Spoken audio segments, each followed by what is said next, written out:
The ceremonial shirts throwing has completed. All right, everybody, and I don't know if you heard it, but I apologize for not throwing out any physical games. Some of our collector's editions weigh about 12 pounds, and I don't want to give anybody a concussion.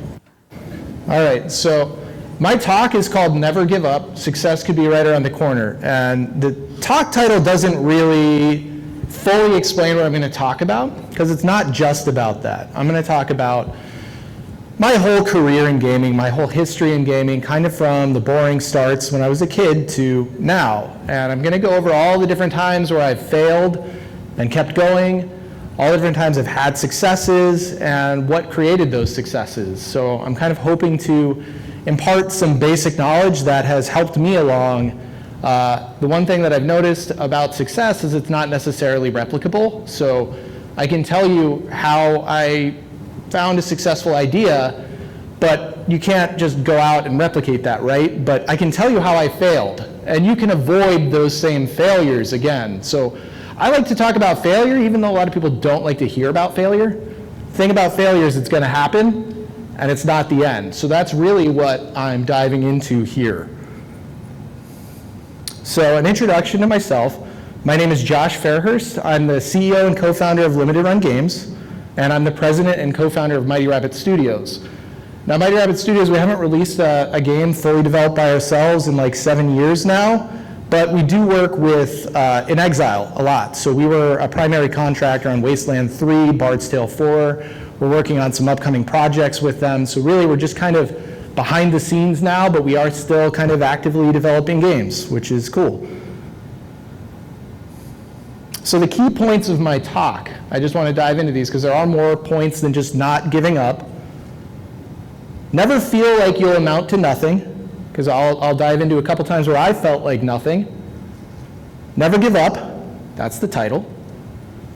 Be kind to everyone. I can't overstate this part of it, and I'll dive into that as well, but always be kind and always be humble. And failure is normal. I just can't say that enough. You're going to fail, it's going to happen. It might even happen very often, but it's normal, and it's not the end. About me, I failed a lot. I have failed a lot. I often felt like a nobody, very frequently in fact. Still feel like a nobody, and I wanted to give up. Honestly, I kind of feel like a nobody, like being on this stage here. I kind of feel like I'm not worthy of being a keynote almost, but that's one of the things about gaming is you'll very often face imposter syndrome. Even when you've made it, you still don't feel like you've made it. And I deal with that a lot. I wrestle with it a lot. So my early history, when I was in 3rd grade, I started a fake game company. The Nintendo 64 had just come out, and me and my friends were like, let's record ourselves playing on a VHS tapes. You know, there was no YouTube, so we would record it on our VCR and then sell it to our friends. So it was like early Let's Plays, and our friends were stupid enough to buy it. I made my first game in 5th grade. That's kind of the screenshot down there. I learned how to use a program called QBasic. My family didn't have a lot of money, so we didn't have access to a lot of advanced cutting-edge computers. So I was in 5th grade around '98, which was like a great time for PC gaming, but my computer had a 3¼ inch floppy drive on it. Like, I couldn't play Half-Life. I couldn't play like all these great games that were coming out then. So if I wanted to play a new game on my computer, I had to make it. So I learned how to program games on QBasic, and I made a really bad trivia game. And I put a screenshot of my code right here, kind of. That's 5th grader code. Actually, I think I made that at the end of 4th grade. What's great about it is if you try to play it now, you can't answer 90% of the questions because they're only things that a 4th grader in 1997 cared about. So one of the questions here is, how many games on N64 start with cruisin' in the title? And the answer at the time was 2, but there's actually 3 now. So if you try to answer 3, you lose. Immediately lose it. So the trivia game is just filled with that. And I was briefly suspended for selling games to my classmates. They would come home from school, their parents would say, what'd you have for lunch? They would say, I didn't have lunch, I bought crap from Josh. So they would buy either the VHS tapes I was selling, or the card games I'd make, or the magazines I was making, and these were horrible magazines. I feel bad for my classmates for buying them. And the card games, I would just, I would take these index cards and I would tape little photocopied pictures of game characters. So I made like a Donkey Kong Country card game. I made a Zelda 64 card game. I made a Smash Brothers one, and I would photocopy these things on my parents' photocopier and sell them to classmates. So I've always really liked the idea of video games and making video games and selling stuff. It's always been something that I've really cared about a lot. But I kind of got out of doing that for a while. I focused on being a kid in middle school and high school. I just played a lot of games, played a lot of Dreamcast and whatever was cool at the time. And I gave up on making games. I deluded myself into thinking I was going to be a big famous video editor or something, or a rock star. Everyone gets into that at some point. But then in high school, fate kind of intervened. I was taking a programming course at my high school, and this guy walked in, Walter Ruttenberry. I don't know if he's here in the audience here, but I owe a lot to Walter. He actually arranged the earliest iteration of this event. He walked into my class and started talking about how Wake Tech was starting a video game development program. This was in 2005. And he was like, high school kids can get into it. They can join. And I was like, really? I can take college courses in high school? So of course I decided to do it because I was like, making video games would be a cool career. And I found out I really liked it. And I attended the first ECGC, which was named as Digital Game Expo. I drudged this old piece of art for the Digital Game Expo off of the pits of Google. And here it is. So that was ECGC 15 years ago, the Digital Game Expo. I attended that, and this was one of the first times I felt like a nobody, so I'm going to dive into this. I was sitting in the audience of the keynote, just like a lot of the people here, and I was just some nobody high school student, right? Like, nobody would give me the time of the day. Nobody from the industry was looking at me and saying, that guy is going to be a success in 15 years, or like even I'm going to be that guy in 15 years. Because like I've worked with a lot of the big names at this point. I did game releases with Epic Games. I worked at Epic Games. I worked with Cliff Bleszinski in the past. Like, I've worked with a lot of these big names, but they wouldn't have given me the time of the day back then because I was just some random guy in the audience. So that first keynote was Tim Sweeney, and I just remember sitting there just feeling like I'm going to do nothing. There's no way I'm ever going to be a keynote speaker somewhere. Look where we are now. So I felt like a nobody for no reason, essentially. I'm here now. I am a keynote speaker. I don't feel worthy of it, but I'm here. I'm doing it, and I'm talking about it, which is awesome. So, just don't feel like a nobody, and I'm going to dive into that at other times too, because there's so many times where that happens to me. And this also kind of goes into that whole be kind, be humble. You never know if the person you're sitting next to is going to do something huge. You may not recognize them. My favorite thing that I see at GDC and E3, even though E3 doesn't really exist anymore, is you'll go in a booth, and the first thing the people in the booth do is they look at your badge, and then they ignore you because they don't recognize your badge. They don't think you're worthy of their time, so they go on to somebody else. And don't be those people. If you're looking at somebody, say hi, give a business card. Introduce yourself, because you never know what that person's going to do. You never know if that person is going to help you at some point. Or, be a critical friend or critical ally to help you advance. I already said this. I do enrolled at Wake Tech. I completely forgot what my next bullet point was, so I blew over it. Anyways, my career kicked off in 2008 with my first industry job at Epic Games as a game tester on Gears of War 2 and Unreal Tournament 3. I worked at Epic while I was in college. I was a junior at NC State, taking a full-time course load, and I would not recommend that in a million years to anybody, anywhere. Please, for the love of God, do not work on a AAA game while you're doing a full college course load. I ended up having to do an additional semester of college because I was literally working 90-hour weeks at Epic for 4 months. And you're trying to balance that with a full course load at college, and you're sleeping maybe 2-3 hours a day, and you have no time for really anything else but work and school. And this had a big impact on me because it made me feel hopeless again, because I had my family, the big portion of them actually ended up almost dying while I was working in crunch on Gears of War 2. And it gave me an appreciation for AAA developers because they give up so much to make these games happen for people, because sometimes crunch is just unavoidable. You know, I hate to say that, but there are deadlines, there are publishers, there are financiers breathing down your neck because they want their money back, their return. It doesn't make crunch right, but it happens. And these developers are so passionate about their craft that they put in all that time, they put in all that effort to make these things happen. And it's at such a great personal sacrifice. And I saw this firsthand. My mom went into the hospital, she had leukemia, and she ended up, that hospital stay ended with her dying, but it was thankfully like 12 months later. And if she had died while I was at Epic, I never would have seen her because I couldn't leave the job to go visit her because I felt like if I was leaving my team, I would let them down. There was no restriction that was saying I couldn't leave the team, but you just feel so much pressure to be a team player, to be a part of that team, to contribute as much as everybody else is, because you know that the guy next to you is making sacrifices too.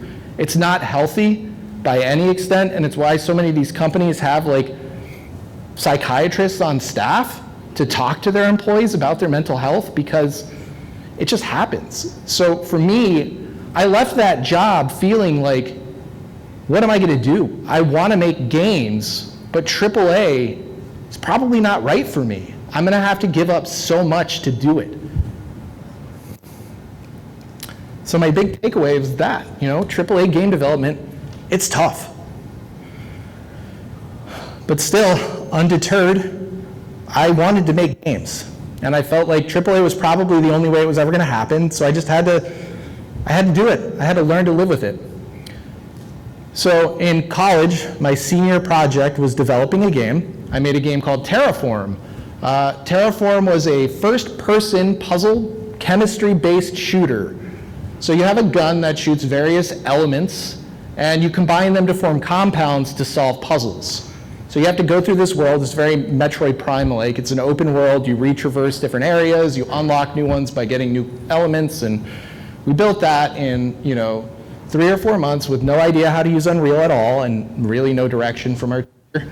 And we figured it out, and it ended up becoming a finalist for a major competition, the Serious Games Showcase in Orlando at ITSEC, which is like this really big military conference. It was like, I felt so out of place there. I was like this weird nerd guy, and like all these military colonels and generals walking around, like, what is this weird thing? But it also got noticed by local investors. I'm gonna show you guys the trailer for this just so you can kind of see why people weren't really giving me the time of the day at a major military convention, because we were dressed in like 1970s outfits like for this thing. The Earth is dying, and you are the only one who can gain humanity a new home. You can also see how much far I've come as a developer. Where is it? It's only on one screen.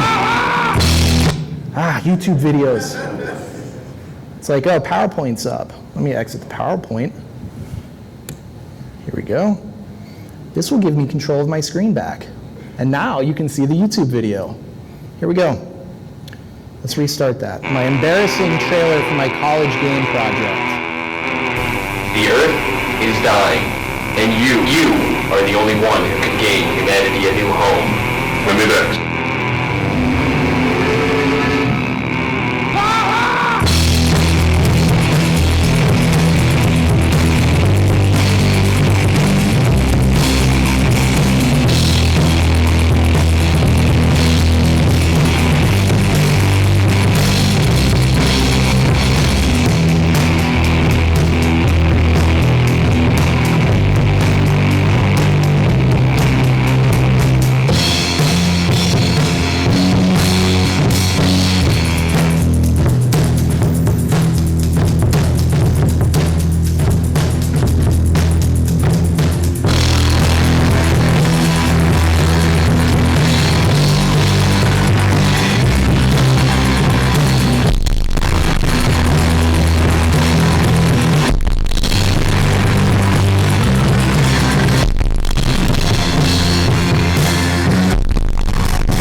Good luck on your trip to Planet X.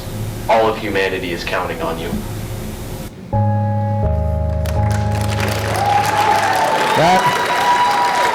That is Terraform. So we had done we had gone all in on aesthetic that this game took place in an alternate reality 1973 where the Earth had basically been drained of resources and humanity needed to find a new home. So the game has this VHS aesthetic. It's got, you know, the wood paneling and whatever else we could do to kind of make it feel like that time era. We just went all in on that aesthetic, and it got noticed by some investors. You could see the game ran at a blistering fast 12 frames per second or whatever, but you know, what could we do? We had no time to optimize. We were just like, fly through this project, get it working. As long as you can play it start to finish, we're good. But that led to Joystick Labs noticing me. Now, Joystick Labs, they don't exist anymore. I'll talk about that more later. But they were kind of naively funding people to start game studios in the local area in Durham with no experience. So basically, if you had a good pitch, they felt reasonably confident that you could deliver on your pitch, you stood a good chance at getting $20,000 in funding. And now that sounds like a lot. That sounded like a ton of money to me as a college student. I'm like, $20,000, I could build everything on that. But you cannot build everything on $20,000. After you buy your first Macintosh computer, because you have to build out on that to iOS, you can't build out to iOS any other way, or at least you couldn't in 2010, you'll be like, okay, there goes a tenth of my money. It's all gone. So we really, you know, we had to save for that. But the key to it was I had met a lot of people over the course of 2007, you know, at my first DG Game Expo, in 2005 when I was at Wake Tech. I had met a lot of people who were very passionate about making games, and they understood my passion for making games as well. And that was super key here, because those people, when they heard I was starting a game company, they were like, hey, can I get in on that? And my early co-founder, Nick Allen, who's behind me in that GIF right there, I had a lot more hair back then. I wear a hat to hide it, but like I've lost most of my hair. The game industry will eat you up and spit you out. Nick was a friend that I had met at Wake Tech, 2005, so he's just another student there, but we really, you know, connected well. And then, you know, this guy, Chris Cooper, right here in the front, you know, he was probably my third or fourth employee at Mighty Rabbit. I don't really know which number at this point, but I had met him through either Digital Game Expo or Nick or something. I don't really remember where I met you, but, you know, we were able to build the company off of these relationships we built at ECGC, at DG Expo, at Wake Tech, at wherever, you know. It's so important, and I cannot stress it enough, to meet as many people as you can, find individuals who share your passion, and just be a humble person, be kind. Don't ever feel like you are, forgive me for bad language, hot shit, because you might not be.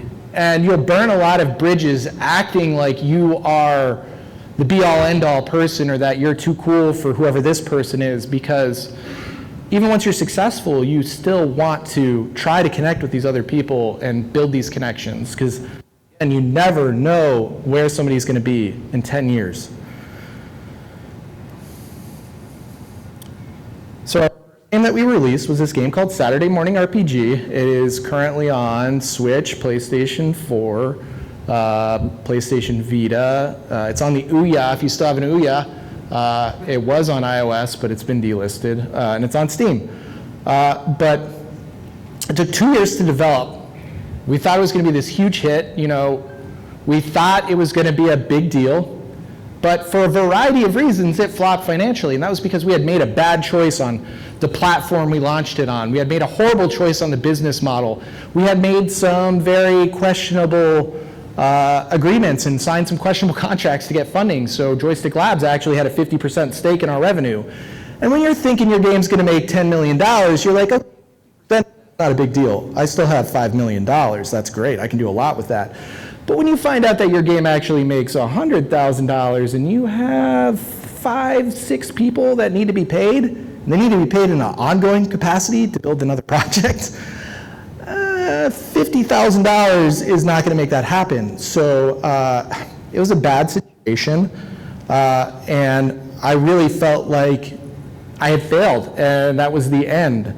And Joystick Labs ended up shutting down about a year, I think think that's 2012 article. So it was about 4 or 5 months after Saturday Morning RPG came out, because none of the projects they had funded had been a hit, because their strategy was basically like, oh, Angry Birds made $100 million. Like, if we just throw a bunch of games at the wall, like, one of them's going to make Angry Birds money. And that's not how it works. So they shut down after learning the subtitle here, The Hard Truth About Indie Games. And when I look back on it, the worst decision I ever made was Steam had given us an open invitation to the platform back when Steam was printing money. And I was like, no, iOS is where the money's at. Big mistake. Anyways, again, I felt hopeless, and I really wanted to give up.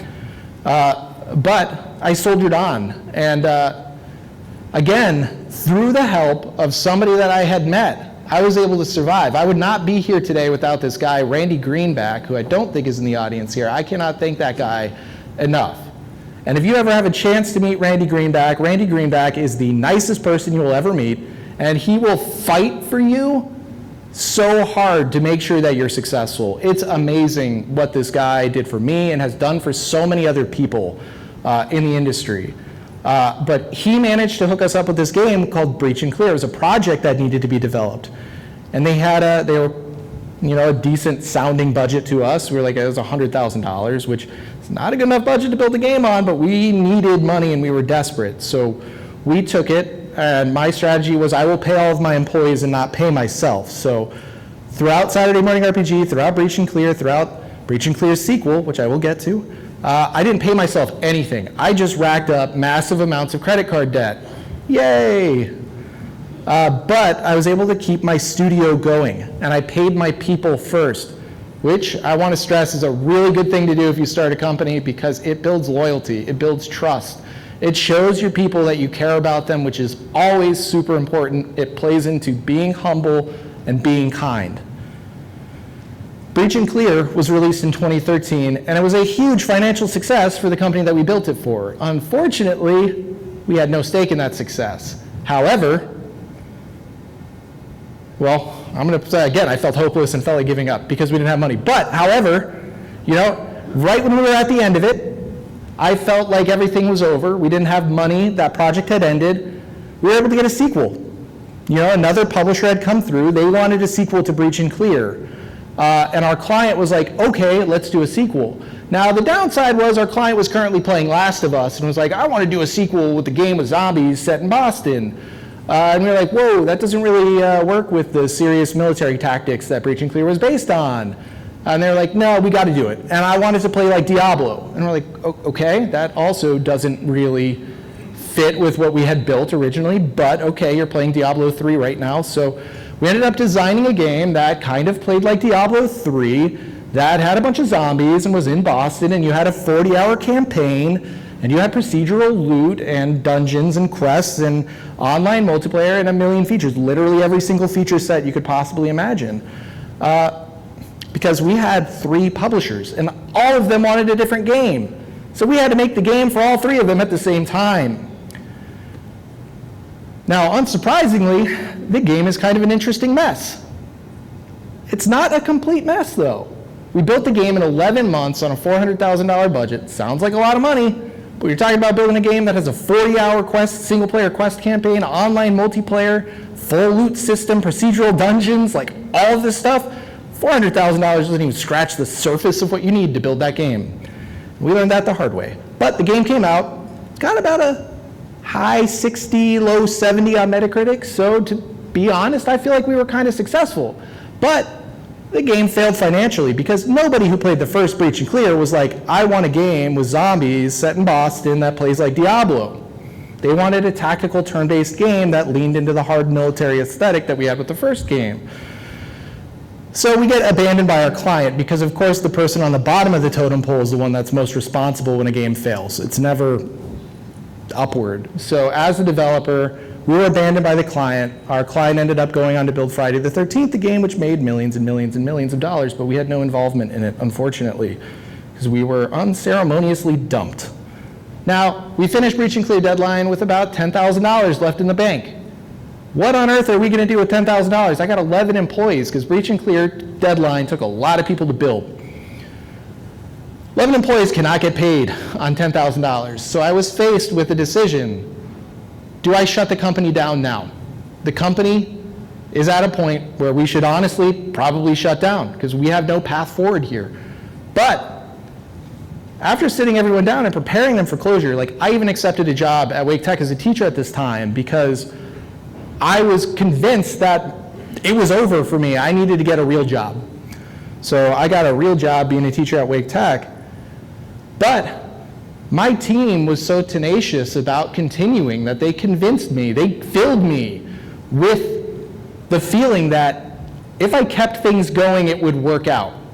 So I took out an $85,000 personal loan at the worst terms possible because keep in mind, I had like $35,000 in credit card debt. I did not have good credit. So to get an $85,000 personal loan was very difficult. It was horrible terms. And I would have lost everything I owned if it didn't work out.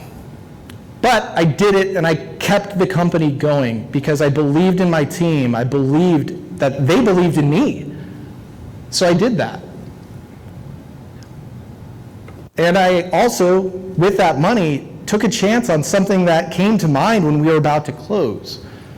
All of our games up to that point had been released digitally, and some of them had started getting delisted because of various reasons. The platform OS was updated, the game wasn't compatible anymore, whatever. And it's like, what if we had gone out of business right now in 2015 and all our games were digital and then they just disappear? Nobody would know we were here. Nobody would know all of this sacrifice that we put into developing these games happened or occurred. Like, we would just be forgotten. So I wanted to preserve what we had built in some way. And we had recently released Breach and Clear, the first one on PlayStation Vita. It had made no money, basically, because it was a PlayStation Vita game at a time when everyone was saying the platform was dead. But it was there, and it was a chance for me to say, hey, I can make a real physical PlayStation Vita game. So I worked with Sony. I negotiated a special deal to do a small print run of it on physical cartridge. And my plan was this: I'll either sell it to people and they'll want it because they'll also feel strong about keeping games in a physical form, or the games won't sell and I will bulldoze every single copy and go live in a gutter somewhere because all my money's lost. But what surprised me is it was actually a huge success. The first limited run release we did sold out in 108 minutes, which is insane. We sold all of those games out that fast. And it was immediate validation because I looked at my inbox and I had an email from Oddworld Inhabitants. Now, these guys had developed games back to the PS1. If you ever went to Pizza Hut in 1998, they gave you a demo disc with Oddworld Abe's Odyssey on it. And this was something that was huge. You know, we released our little shoddy game that nobody knew about, and now all of a sudden Oddworld wants to work with us. And then Oddworld became Epic Games, and then Epic Games became WayForward, and then WayForward became Disney, and now we've got all of these big partners we're working with, and it just kind of spiraled from there. And for a while, I thought, you know, how long is this gonna last? Like, there's no way that this keeps going after 5, 6 games, like the novelty will wear off. But it didn't, because it turns out that other people care about owning games physically so that they don't just lose them at some point. And I was able to pay off all of my credit card debt, pay off the full loan. Never even got to a point where the terms backfired. It was so nice. But I was very lucky. I'm not sitting here advocating taking a loan. Please don't do that, unless you have a team that strongly believes in you, that you strongly believe in, which I had. But don't just go out right now and, you know, get an $85,000 personal loan from Lending Club. This next slide takes a really long time to load. Here we go. Too many pictures. But since then, we've sold over 4 million physical games, which is crazy to think about. We've been in business since late 2015 with limited run games, and we've produced over 1,000 unique physical products. These are games on various systems. We've done 400 PlayStation 4 games, 102 PS Vita games, over 150 Switch games. And then we do games on other various platforms. We do PC, we do retro platforms, we do collector's editions, merchandise. It's crazy how much stuff we are able to do. But we all love this so much. We have so much passion for what we're doing that we're doing this. And we're working on cool stuff. Like, I would never have dreamed as a kid that I would get to release Star Wars games. that I would get to release Power Rangers games. And as I got older, Stranger Things I love, and I got to do a Stranger Things game. I've gotten to interact with and release games from some of my favorite franchises and work with some of the most legendary developers out there. We had John Romero at our office for like a whole day once, and that was just insane. Because you just don't have like an industry luminary come by your office. Like Douglas texted me, my co-founder of Limited Run Games, Douglas texted me a picture of him when he was in Japan, and he's just sitting next to, I don't know his name, Aonuma, the director of Zelda. He's just like sitting there with an arm around him, like they're at a party together, and it's like, what the, how are you just sitting next to the director of Zelda? Like, how is this a thing? Like, how are we living this life right now? And it's crazy. There were so many times where I literally almost gave up completely and just stopped. But I kept going because I believed in my team and they believed in me, and it pushed me to keep going. And thankfully, I eventually found success. And what I found success in, and I would say this is one of the parts of success that is replicable, is that we approached something very passionately and very authentically. We wanted to make physical games because we wanted our games preserved. We were collectors, so we cared about this. And when you do something you really love, and you're not just like chasing a trend of some sort, I think that's where you can find success. We didn't find success with Breach and Clear Deadline because everybody was making zombie games. That was somebody just, an attempt to chase a trend. And there's no passion in that. There's no originality in that. And you're not going to find your audience. You're not going to find your core or your success by just chasing other people's success. So my big suggestions, this is kind of nearing the end. Find the nearest stranger and introduce yourself. Exchange your business cards if you have them. Exchange names, say hi, whatever. Just talk to some people you don't know. I know that's weird in a pandemic to do, to just, meet with random people, but, that's what got me where I was meeting people I didn't know. You have to try to meet people that you are not aware of, that you don't know of, because you don't know what they could help you with in the future. Never underestimate anyone, including yourself. That is, me feeling like a nobody all the time, feeling like nothing all the time. And like there are so many times where I felt like nothing and a nobody that I didn't even mention here. I remember my first GDC, I felt so terrible the whole time. Like sitting in their Game Developers Choice Award, their IGFs, and it's like all this music blaring and like lights flying everywhere and like all these big indie developers like just coming up on the stage. It's like I'm never gonna be on the same level as these people. I remember going back to my hotel room that GDC in 2010 and just feeling so hopeless that I was just never going to do anything of worth. But I did do something of worth eventually. So if I could go back and tell myself that, I could save a lot of worry and hassle. Don't let failure define you. If you fail, don't let that drag you down. Don't let that get you stuck. Don't feel like that's the end for you, because it's not going to be. Even if your first company fails, maybe you're going to start another one that works out. Who knows? Keep faith and don't give up. Now, there are times where it's very clear that maybe you want to give up. Like if you are so massively in debt that your $85,000 loan couldn't be paid off and you now live in a gutter. That's probably a time to give up. But I hope none of you ever get to that point. So now I'm opening the floor to Q&A. If you want to follow me on Twitter, I'm at LimitedRunJosh. That's where you'll find my musings on nothing important. I think I posted about Nickelodeon this morning. It's a very important topic. So yeah, let's go on to some questions.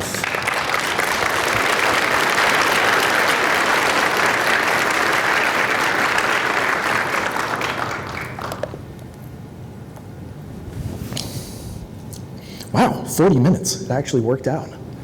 Do we have a microphone for people to ask questions? We do. Okay. Raise your hand if you've got a question. Got a question back here.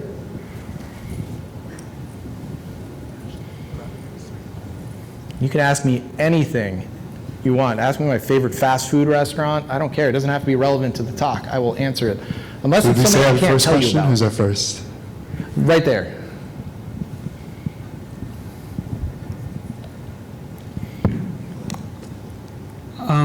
So for that big blow up you had after you made the $85,000 loan, what type of marketing did you do that might have made it blow up?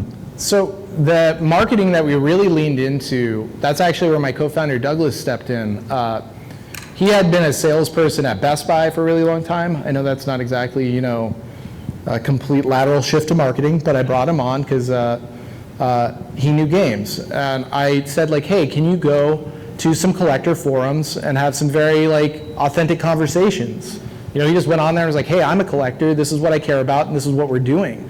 So we went to a bunch of different communities, collector focused, and just started posting about it.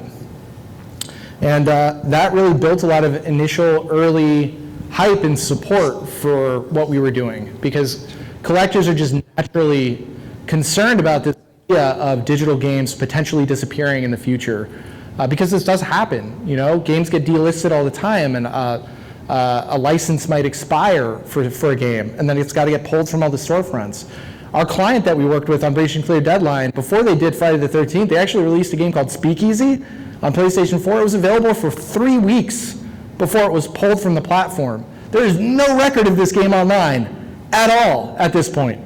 Like, there might be a video trailer from our client, but I bet you anything they scrubbed it from the internet. And I've still got it on my PlayStation 4, but it's not available for torrent.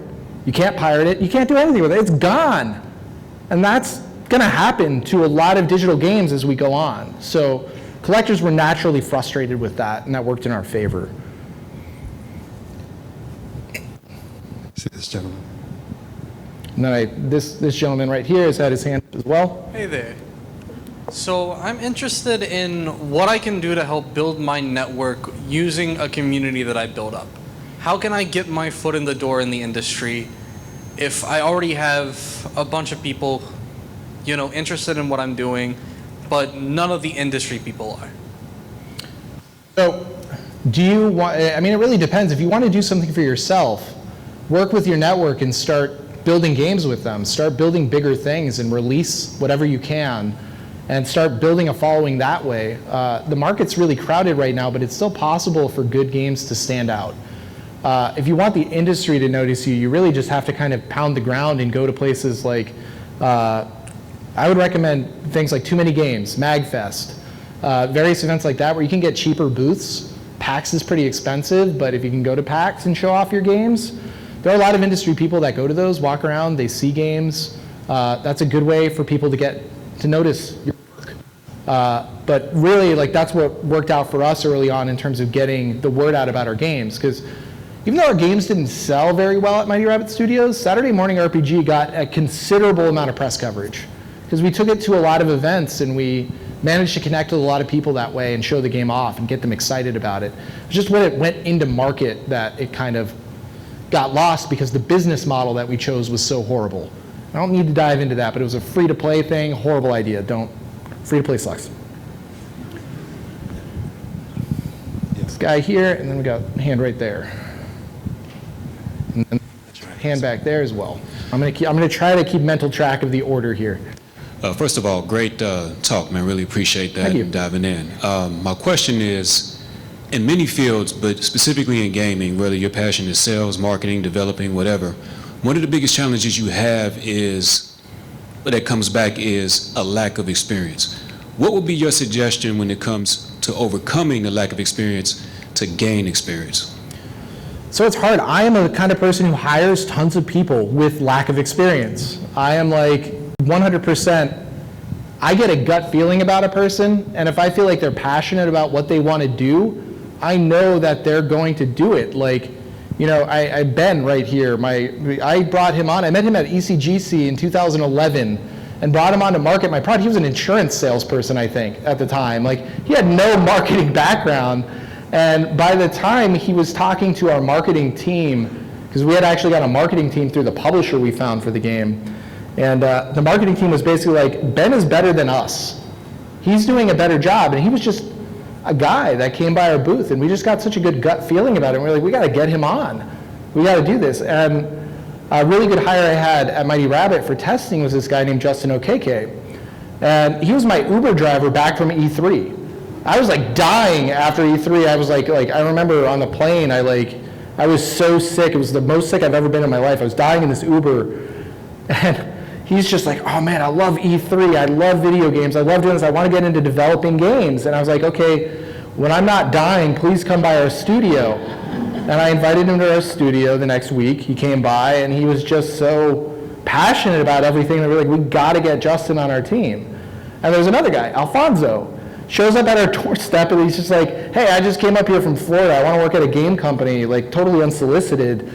And his name caught me. I was like, Alfonso, I don't hear that name a lot. Like, I got to let this guy in and hear more about him. And he ended up being like the best programmer I've hired. Like, I would say he programmed probably like 30% of the foundation of Wasteland 3 for an Exile. And that's like super multi-platform project.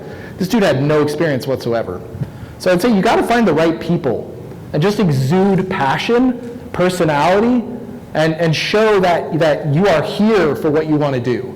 That's the key thing, at least with people like me, who are willing to see past a resume and that experience. The best people I've hired have been people with no experience. I can point to like all my employees here are kind of in this front row here, and I don't think Ron had any big industry experience before we hired him. Steve worked at Best Buy, and now he's one of our like star package guys. Jesse was like a band logo designer guy. Like, well, I don't remember your like actual job, but I know your like graphic design background was band logos. Shadi, I met him when I was making, games at Joystick Labs, and he's my art director now. Every physical product that comes out of our office, it was produced by him, was art designed by him and his team, and led by his team. Pete is another example of a marketing guy that I hired with little experience. Joe had no primary industry experience. He just made random games. Pretty much everyone I've hired has had no real experience. And when I hire people with real experience, they're the quickest to leave because they're just not fit for some of the struggles that come in gaming. And it's not even just like the time. Like, you can have an 8-hour day, but you might have like 7,000, like your focus gets constantly torn. And if you can't live in the chaos, for a lot of people with experience, the chaos is too much. But for people who just really want to do it, they're like, this is awesome. I get to work on, especially with us, we're doing like 30 products a day or whatever. So it's like, you got 8 hours, you figure out how you're going to spend that time, but it can be too chaotic for people who come out of a background of focusing on like one thing and completely maintaining focus on that. So I've always found that people with passion are the best. So just exude passion when you are talking to anybody who's recruiting. I think the next question was you, and then you.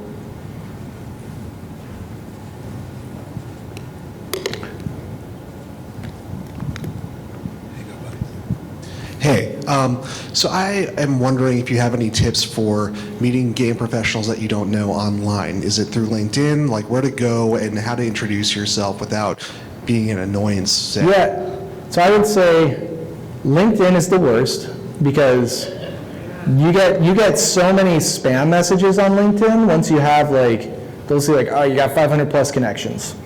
You automatically get targeted by every single spam bot. And you'd be surprised, LinkedIn has spam bots. They have porn bots on LinkedIn, which is crazy. It's like, what? This is a professional network. Why am I getting a random thing from this account saying hi or whatever? But it's very hard to sort out on LinkedIn the authentic messages because there's just so much trash to filter. But I have found that Twitter is the best avenue. Now, the one thing to make sure of is if you're dealing with people on Twitter, don't do it through an account where you also criticize games, because that's a good way to make enemies. And that'll often happen where it's like somebody will have in their account like aspiring game developer, but then they're like, I'll see that they're like yelling at Cliff Bleszinski, calling him an idiot, and like, they're sending him death threats, and it's like, the way to endear yourself to the industry right there. So, I mean, if you've got like a genuine account that's like, great, like people tend to love interacting with genuine people on Twitter. I found that that's been my easiest way to connect with people that I don't know. Like, I started talking to the bassist from Blink-182 on Twitter. I never thought that would happen to me. That's one of my favorite bands I grew up with. So I just kind of tweeted at him, and then we started talking. And if I send him a LinkedIn if he has a LinkedIn, probably not, but I probably got ignored. So I recommend Twitter. I think that's the best way to do it online. In person, the best events are places like this, GDC, any of the industry-focused events. I've found that a lot of like the game professionals tend to not go to PAX. A lot of the booths at PAX are staffed by like modeling people, like regular people that are just hired to be in the booths. Not a great event to network professionally, but GDC generally, like you're getting actual staff members from those places, and you'll run into some pretty surprising people at GDC every now and then. E3 used to be that way, but again, E3 doesn't really exist anymore. I got to watch Miyamoto eat a cookie at E3 once. That was fun.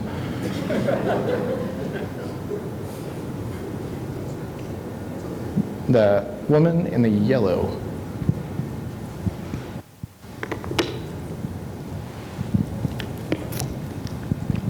Howdy, thank you. So I know the gentleman 2 questions prior had asked if you have no experience how to network. I was wondering where would you recommend would be the best place to actually get your foot in the door with no experience? So I would say smaller companies. So it depends on what you want to do, but you know, there are probably quite a few. I haven't had a chance. I'm dealing with like a family emergency today, which is fun. I plan to be at the event all day today and actually like see the booths and whatnot, but something cropped up, so I had to deal with that, but I'm here for the keynote. But I recommend going and talking to any of the game companies that are on the floor here and talk to them about potential opportunities helping out. Now, these companies typically are like me where they're cash strapped, so it's probably not going to be the most lucrative opportunity, but that's generally not because the person running the company is keeping all the money for themselves. It's that they just legitimately don't have money yet. So before you agree to be on any of these teams, get a good feeling for the person who's running it. Make sure they're authentic and you know they're not going to stab you in the back. And you could end up working for the next big company. You never know. And even then, like if you just launch a few products with these people, you've got the experience now. And you can move on to bigger opportunities. But generally, the smaller companies always need help. It's not going to be high paid. It could even just end up being something that you work on a couple of hours a week after your regular job. But once you start getting your name on some shipped products, you've got your experience built up. Thank you. No problem.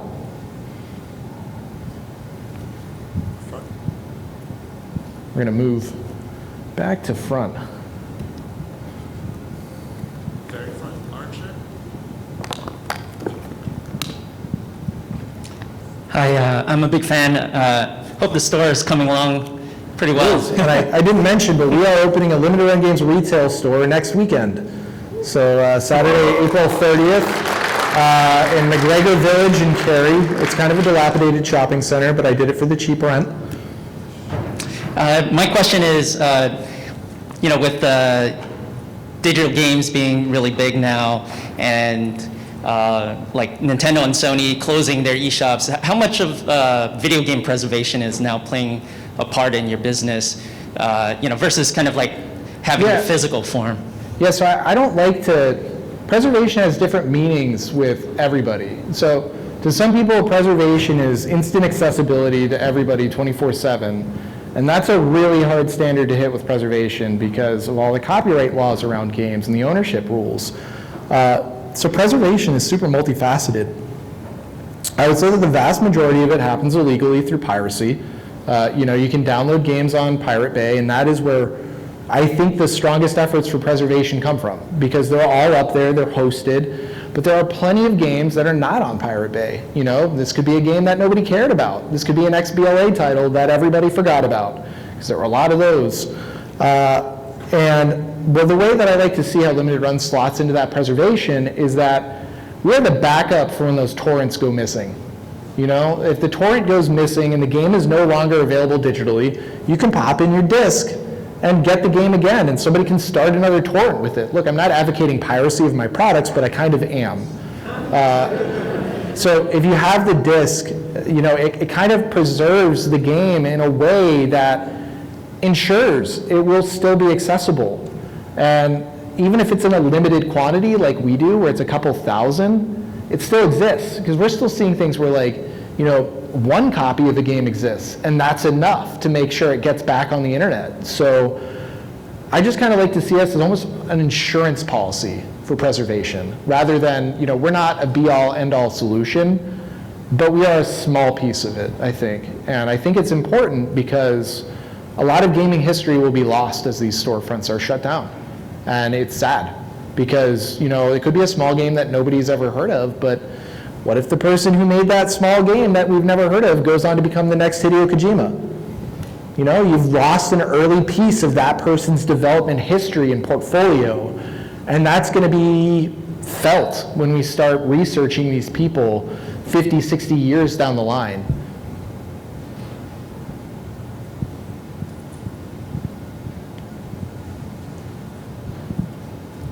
Hey Josh, good to see you again. Yeah. With new emerging platforms coming out all the time, we've seen things like the Ouya come and go, and as you're more aware, and new platforms like the Switch emerge. What are your thoughts on emerging technologies and advocating for their relevant communities, such as VR, esports, and other communities? What are your thoughts on furthering those and seeing them grow? So, I think everything helps gaming. I want to see gaming become, more mainstream like films, and I think that's happening as we get further along. Esports is really helping that push. VR is helping that push. Like my father-in-law, who can't really control 2 joystick games, he usually stares at the ceiling or whatever when he tries to play, and he loves VR because VR is accessible to him. It's like it's motion controls, you're pointing at things, so he plays his Oculus like 300 times more than I play mine. It's crazy. But I really think it's important to advocate for all these emerging technologies because they're making games more accessible for everyone. And the more people play games, the more benefit it is for everyone because you'll have more games. It supports the ecosystem better, so it presents more opportunities for developers as well. Esports being a big thing brought a lot of funding in over the last 2 or 3 years. Like if you want to make an esports game, there are a lot of investors that want to invest in an esports game. As much as I don't like NFTs and blockchain, there are a lot of investors that want to invest in that right now. So emerging technologies bring opportunities. Now, you're not going to want to pursue all of those unless you care about what that thing is. And I don't recommend you pursue something you're not passionate about because the product will reflect that. But if you're passionate about one of these technologies, if you are unlike me and love NFTs and blockchains for whatever reason, you could go ahead and make games based on NFTs and blockchain technology. And there is a ton of funding for it right now. Half of GDC this year was blockchains. It's crazy. Let's go front to back here because I wasn't paying attention to the order the hands were here. And then we'll try to move here. And if I'm about to get cut off for time, I don't know how much I can run over here, but if I'm going to get cut off for time, I'll try to lightning round this. We'll do like rapid fire questions so I can try to get everything in. It's a good sign that everyone's sticking around. That means that, I wasn't completely boring. I wasn't a failure. I completely relate with the idea of, when you're in those moments of, you feel like you're failing again and again and again, and you don't know exactly what you're supposed to do. What exactly, when you're in those moments by yourself, what do you have to tell yourself to keep going forward? You just got to really push through it and try to believe that it'll get better. And I know that's like super nebulous and hard to say because it's not really one size fits all, right? Like everybody's got a different thing that cheers them up, but you got to try to find other people who were in those situations and look to them for inspiration. Because there are a lot of people in games that have failed. A lot of the people who are luminaries in the industry, icons, they've failed. And it's not unusual, but they've gone on to continue to do great things and continue to succeed. The failures didn't define them, it didn't stop them. So you just have to find some way to give yourself that inspiration and just push yourself and convince yourself that everything will be okay. And I know that's super nebulous, and I'm sorry I don't have a better explanation than that. And then you, and then you, and then you. So 2 things. Firstly, I was curious how exactly making a physical game for PC works, because I know like consoles have their own cartridges or discs or whatever, and you can probably follow that format. But for PC, like Steam, Steam is just digital as far as I know. Yes, it is, yeah. So I'm curious how you would do that. Generally, we ask our partners for a DRM free build, but sometimes we're working with partners that are so scared of DRM free that they're like, we can't do that. And then I have to say, how much do I personally care about this game to still do this product? So, for instance, we did like Command & Conquer Remastered. That didn't have an actual game disc in it, and we got flack for it, but I grew up playing Command & Conquer. That was my first RTS game. I had such a huge passion for that game growing up that I was not going to turn down the opportunity to get to work on a Command & Conquer game, despite it having just a Steam code in the box or whatever, because it spoke to me to do that game. But generally we'll ask for a DRM free build, and we'll just put that executable on a CD. And we'll also include a Steam key, so you've got kind of the best of both worlds. You've got a DRM free copy to play if you'd like that. You've got a Steam key to play if you'd like that. If it's a classic game we're re-releasing, like a Star Wars title, we'll put it on a USB drive and a disc. You know, we don't really bother including the Steam key because it's not going to get patches. So that's generally what we follow there. Also, wouldn't you say that because you failed and you were worried that your company might shut down, that was why that you got into the limited run thing? Wouldn't you say that failure was actually critical to your success? Yes, yeah. I would say that failure is why I'm here, correct. It's weird to say that, but yeah, failure is what drove me here. If Breach and Clear Deadline had been a success, I'd probably still be making really weird games that chase trends that I'm not passionate about at all.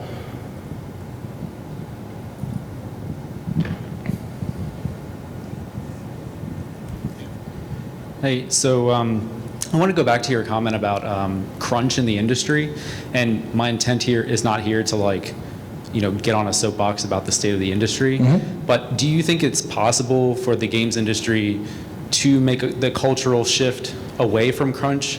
And the reason I ask is because I'm still fairly new to the industry, and so I've worked in cybersecurity for a number of years where, it is contingent upon us to secure information systems to protect data, which is a fairly high stakes environment, and we don't have a whole lot of crunch. So I was just curious about your thoughts on that. Yeah, I think there are ways it can be addressed, and a lot of it comes down to management and manpower. But you can't always just throw a whole bunch of bodies at a problem and make it work. Sometimes that actually overcomplicates it. And the difficulty with crunch is that crunch is driven by deadlines, release dates that have to be met, investors that expect a return on their money by X date or whatever reason. That drives crunch. And as long as there are investors putting money into projects or publishers that are putting things out that have release dates and are unwilling to move those dates, I think crunch is going to stick around, unfortunately. And it's not great, because that was one of the hardest experiences in my life, was doing 90-hour weeks for 4 months. And most of the people on my team had been doing it for 12 months. And I cannot imagine the toll that would have taken on me if I was doing 90-hour weeks. That means you have no Saturday, no Sunday, and then you're working 12 hours a day on your weekdays. I would have been dead at the end of that. It would have been horrible. So I'm not a fan of crunch at all, but the reality is when you've got, Tencent or whoever, putting in $100 million to this AAA game, they're going to force these developers to meet deadlines, because that's the only way for those developers to continue surviving. And that's going to trickle down to people, and that's going to hurt them. And unless that culture changes, or people become more acceptable or more accepting to release date pushes, things like that, it's going to create crunch. And it's not great. But I'm hoping the industry changes. I have noticed a lot of indie developers, like myself, came out of that AAA space and said, crunch sucks, we're not going to do it. So we were able to create a mostly crunch-free culture until we started doing work for clients. And then those clients had money and returns and forced us into the position, and it sucked.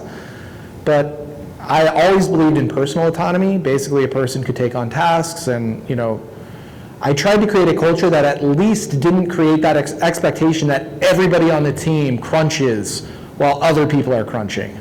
You know, because that was what really killed me at Epic, where it was like, I wouldn't visit my sick family in the hospital because I felt like I would let down the other people, even though at the end of the day, you know, losing a tester for a couple hours wasn't going to derail the game. I just felt like everybody else was crunching. That was the culture. If everyone else was crunching, you crunched too. I'd look out the window at 2 a.m. and I'd see Cliff Blazinski's still here. He's the lead on the game. He's still here. So I feel like if he's still here, leading from the top down, like I have to be here. And it's tough, but it's like it's driven by publishers and funding. And I think, also question back there, I don't know what the most ideal way to move through here is, and I know there's 2 questions in here, or maybe 3. And I do not blame anybody if you want to get to a 3 o'clock session. I'm not going to hold it against you if I see you walking out. It's totally fine. I'm not silently judging anybody. I couldn't help but notice in pursuing my break into the industry that specialist versus generalist is a big debate, and it seems that AAA studios go for specialists. Indies need Swiss Army Blade, you know. Correct, yeah. Is there room in 2D concept art, in your experience through your pipelines you've worked through in the last 12, 15 years, for a 2D artist, concept artist in the indie, or do you think that's got to be a AAA? It's tough. You can do concept. We needed concept art frequently, but we couldn't find the right people to do it. Now, the problem is you would basically have to be a contractor, essentially, because no indie company with the small budgets are going to be able to keep somebody on staff to constantly churn out concept art, because you really only need concept art for so long, and if you don't have multiple projects going, you're not going to need concept art after that point. And indie studios typically have 1 project for a very long time, so you get that initial pump, you need concept art, but then once you get past that part, you know, it's the 3D art, it's the implementation, it's all that stuff. It does help to have a concept artist, but when you're dealing with budgeting, it's really hard to justify it, unfortunately. But if you're a contractor and you work with multiple studios that need that concept art, which it is a need, especially like, you know, a lot of the time, you know, if you want to pitch a game to a publisher, you need art to support it. That was often my biggest problem when I wanted to try to pitch original projects. I couldn't afford the concept art or find somebody to do it, to actually pitch on. So I'd have to send like a Word document to Fox and be like, I want to make a Die Hard game, like, trust me, it'll be okay. Appreciate it, thank you. Oh, hey. Stone Whiskey will be here at 7 tonight, by the way, everyone. They're going to do a concert right here on this stage for everybody at ECGC. Huh? Oh, what? Oh, he's right there in the back. I know Alan Rueda. Muse. You built the game Shady worked on. Wow. Nice. Cool. I hope I answered your question there. I think we... No, we have at least one more here. Yep, and then I think there was some here, and then we're wrapped up. One thing I noticed, when you mentioned the Saturday morning RPG, I went to go like look up stuff as well. It said that you also got it to be the launch title of like a console called the Yes. Ouya. I was kind of curious about that story. So the Ouya launched on Kickstarter, and they made a promise. They said, if you manage to release a game at launch, we will include your game on the retail store packaging. So they were like, we will put Saturday Morning RPG prominently on the package that will be at Target, Best Buy, all of these stores. And we were like, wow, that is a huge marketing opportunity. That is awesome. So we worked super hard to get the game on Ouya for launch. And then when they launched in retail, they only included 2 games on the box. Chronoblade, which was a demo, and Final Fantasy III, which you can probably guess why that was on the box. They didn't include Saturday Morning RPG, so we crunched our butts off to make that happen, and then we didn't get the promise. So that stunk, but to do Ouya, we added controller support in the game, which ended up being integral for our jump to Steam and then consoles. So overall, in the success of the game, because the game has gone on to be relatively successful now that it's been on Vita, PlayStation, Switch. It took 10 years. It just had its 10th anniversary. It took 10 years to get to the point where it was successful, but the Ouya played a critical part in getting us to that point. So it did kind of work out, but we got messed up a little bit, you know, on that box, which was unfortunate.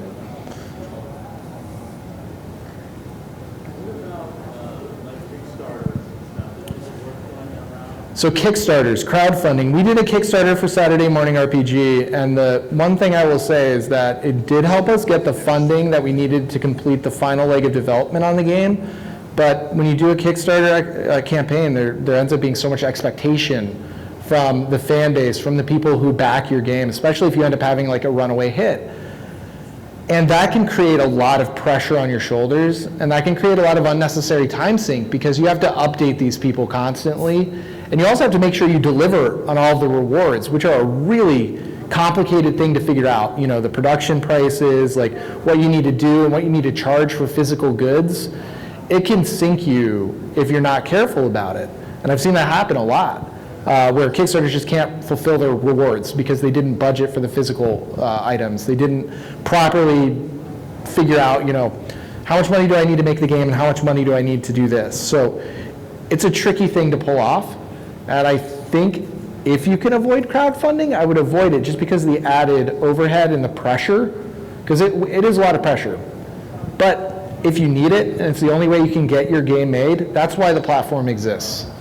It is good for that. It's just go into it expecting you're going to have thousands of people expecting frequent updates from you, and that can bear down on you a lot.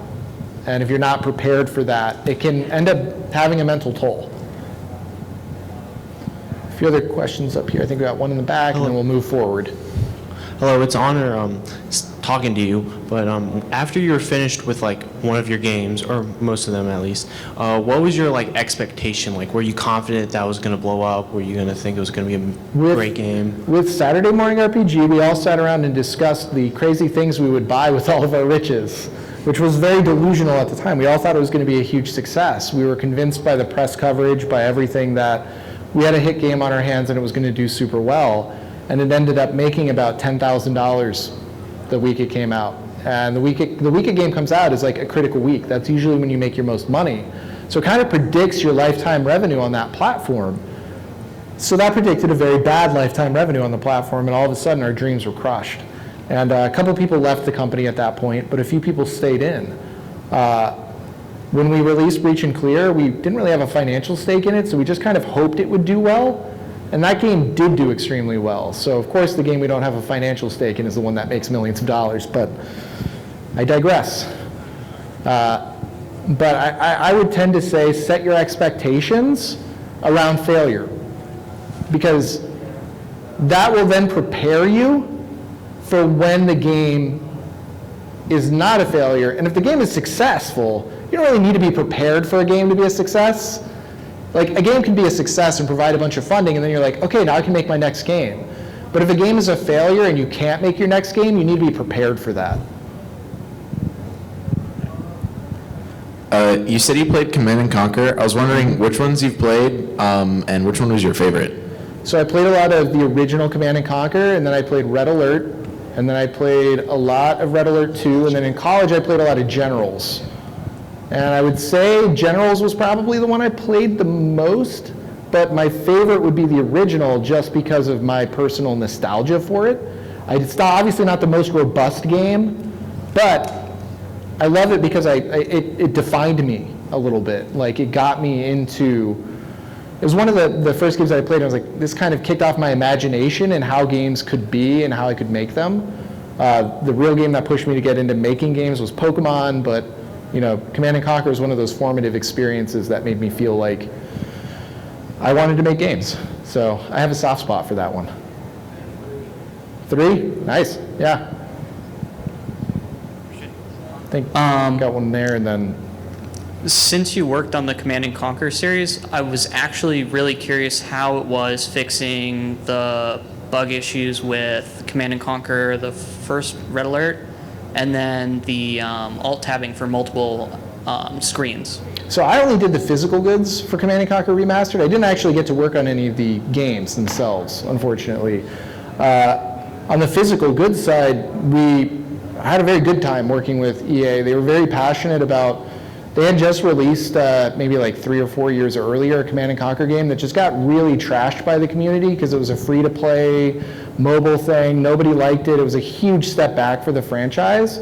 And they were very, like, we could tell they actually cared about restoring people's faith in the franchise. They were like, we're going to do a remaster of Command and Conquer and a remaster of Red Alert, and we're going to sell it as one package for $20, which is like an insane value.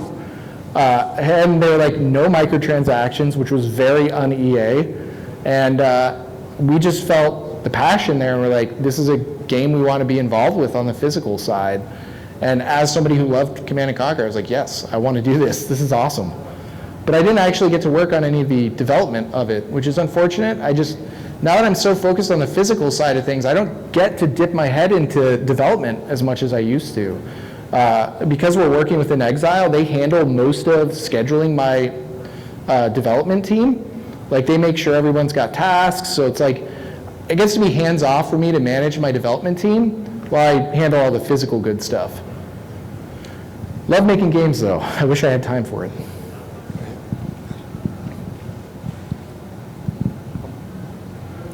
Hey, sorry to circle back again, but I wanted to expand on my further questions as well, because we live in a very interesting time, and I truly believe we're on the turn of new technologies taking over like media in total, like virtual reality, for example, being a prime example. With emerging communities, as we stated before, like esports and advocating for those, I wanted to expand the question a bit more. Since I work directly with esports communities that are founding for virtual reality focused, do you have advice and feedback for advocating for these emergent communities? What would you suggest in helping their development and finding them the right sponsors and people to get them funded and gather interest? Yeah, it's hard because I haven't done a whole lot of direct community building. What we did with limited run games was kind of organic and accidental, really. It just ended up tapping into something that people just had as an innate desire. So we didn't really have to focus too much on how we were going to build it. But when I was doing development, we used to organize a lot of small local events, and we wouldn't charge for it. We would just make it free and open to the public, so they understood what was going on and knew what it was. And I think that that's kind of an important way to start building a community and getting people involved. So early on, you kind of just have to, I don't know if this is necessarily addressing it, but if you are hosting esports events with VR, for instance, you might want to just figure out a venue where you can host it, and then just start trying to get people interested in showing up and make your first event free so that people see what it's about. And then maybe you're going to hook more people in, and it can grow organically from that. That's really the only advice I could say there, because all my community growing was organic.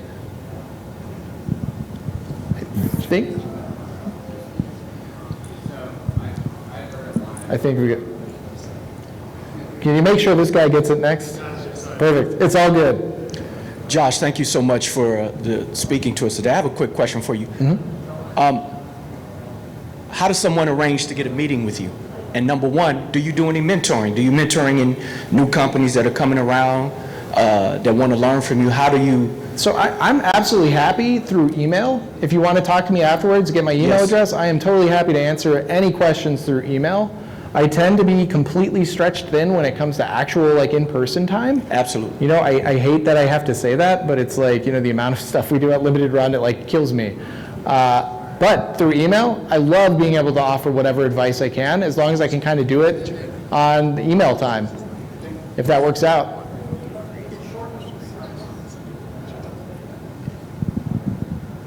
Oh, sorry. So I was at a bar one time, Anyways, so I was talking to this guy that's well off, and he mentioned this line that was find a void and fill it, and don't really worry about money. The success will kind of come if you just work hard in this void. So it sounds similar to having found the community that wants to be collectors and maintain preservation.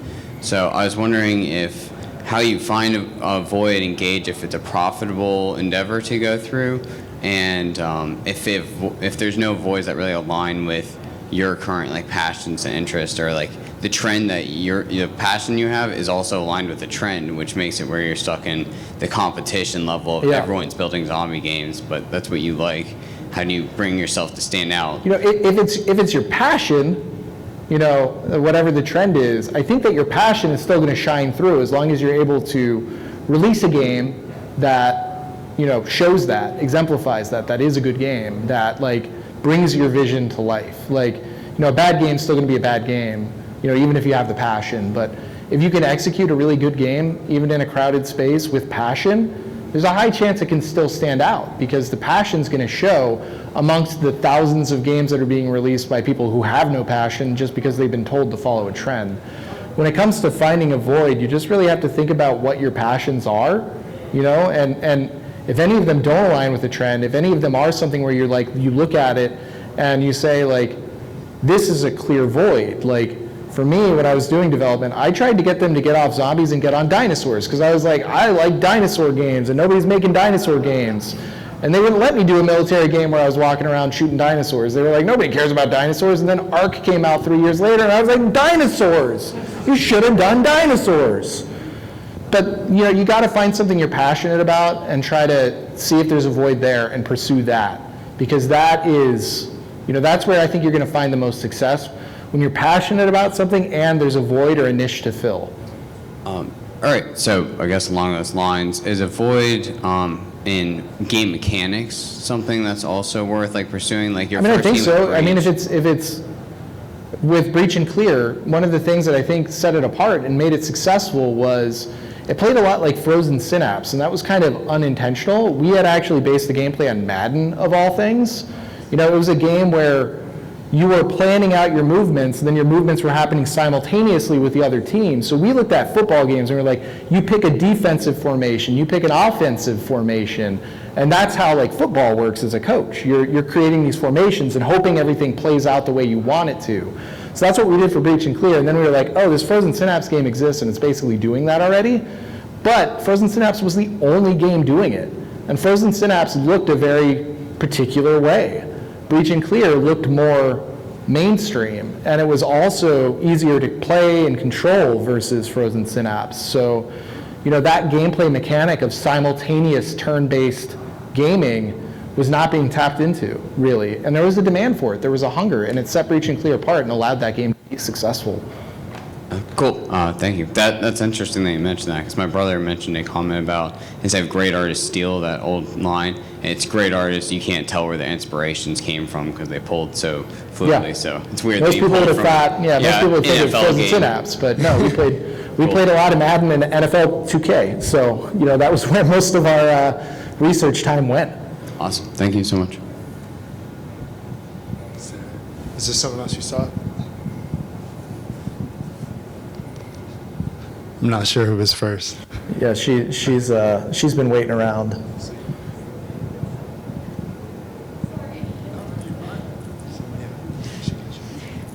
Thank you. I was wondering, what would you say are the characteristics of a good game, and how would you have a game stand out from others in that same genre?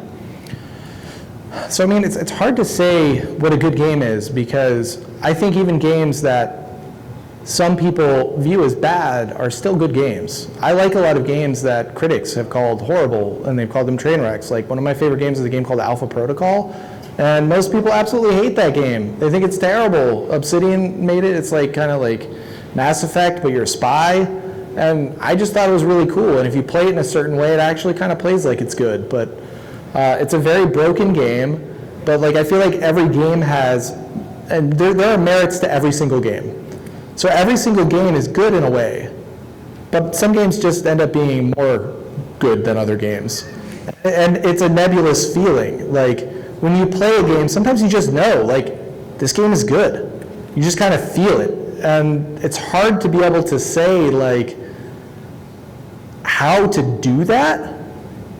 But I feel like everyone here who's played a lot of games, like, especially if it's a genre you're passionate about, like, you're gonna know if a game feels good because you've played a lot. You understand it and you like it. And I know this is kind of a non-answer, but it's kind of an innate feeling when you've got a game, because you start playing it and then you're just like, this is fun, and you can't stop playing it even though it's something you've made. And that's when you kind of know, like, this is good, there's something here. And as long as you kind of continue developing that, like, the game will follow and be good. That makes sense. Thank you. Yeah, no problem.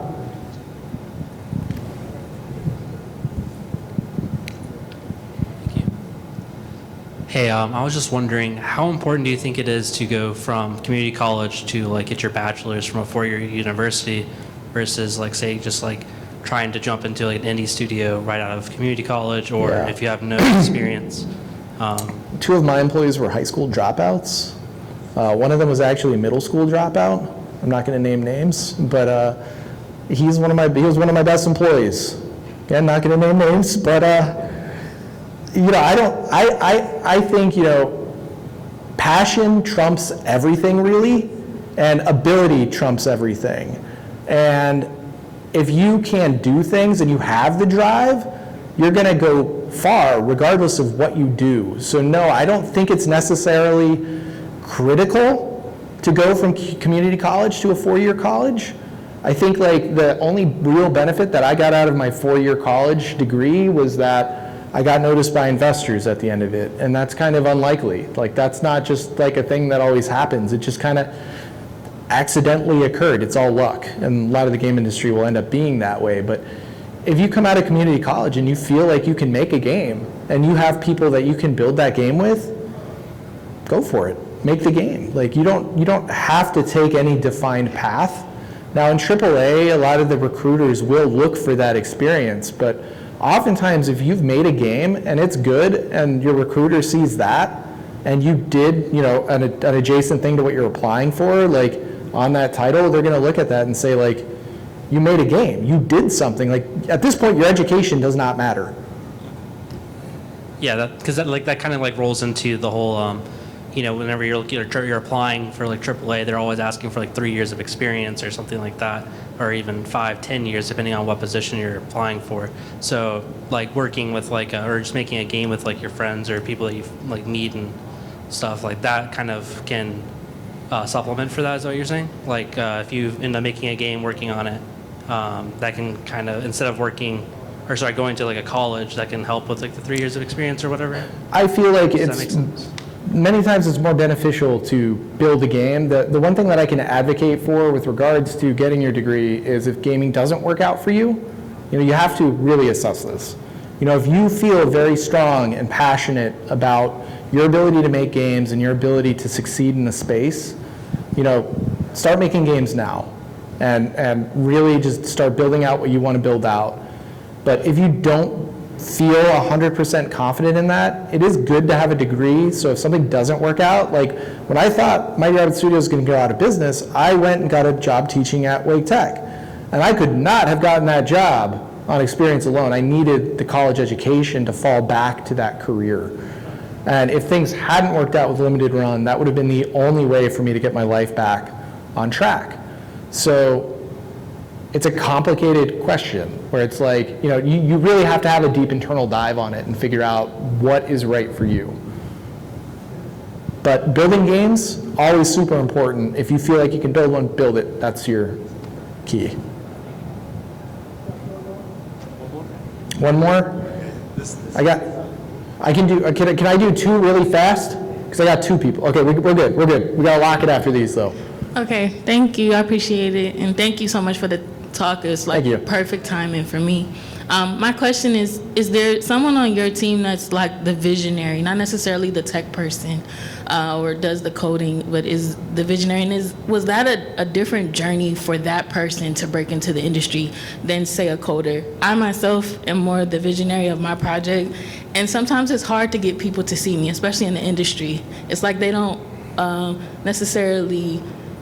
They want to talk to the technical person. And so I'm trying to see, for someone who is that visionary, what does that look like and how can they just kind of resonate more with the people that they need to? Yeah, it's complicated. So I feel like there's not a lot of jobs, exclusively driving ideas. It's not like, at most game companies, like with Mighty Rabbit Studios, when we were operating, like everyone on the team kind of played a core contribution to that. There was, of course, like kind of a core designer, but the core designer was also kind of going into the code, tweaking numbers, making things feel good. Because at some point in your development, you've got an idea and you're developing it, and you kind of need more than just the ideas at that point, right? So what I recommend is, on the visionary side, you want to get to a point where like you're really good at documentation. You're good at laying everything out. You're providing clear directions. You're providing clear ideas on paper. But also, you want to make sure that, if you can, learn code on the side, whatever you can. You don't have to know a lot. You just have to know how to go in there and like, if some programmer who really doesn't understand game feel has set something to take like 6 seconds when it should only take 1, you just need to be able to go in there, change that 6 to a 1, and tweak that number around until it's feeling good for you. Because that's kind of like, you want to be more of like, a documentation person and then, gameplay design. That's really where you want to fall in as a visionary, as an idea person. You want to drive, the development, but also be able to guide the feel of it from inside of the game. No problem. Hey, I'm probably like the 50th person to tell you this, but thank you for the talk. Super cool. I wanted to know, you've mentioned a lot about like how a lot of your teammates, a lot of the people who've walked alongside you are people who had 0 to no experience, and you just kind of like, took them along for the ride. In regards to like, how exactly did you kind of acclimate those people or like help them adjust to the new, like to the indie scene? Was there like any just like, did you just kind of? I want to say I did a good job acclimating them, but I didn't.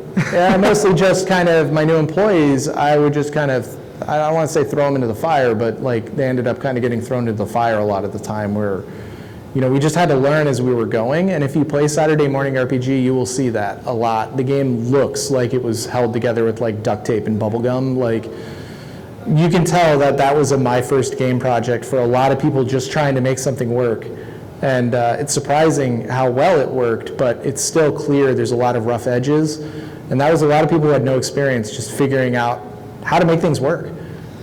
So generally, it just ends up being that you get thrown into the fire and you learn as you go. But we do have people that will, if you have a problem, of course, we will guide however we can. But especially at the pace we're moving with like limited run, it's like, when we hire a new employee, it's like you got to hit the ground running. But we try to support it however we can. And we do try our best in every way to make sure our employees flourish. That's super cool. Thank you so much. Thank you. Thank you.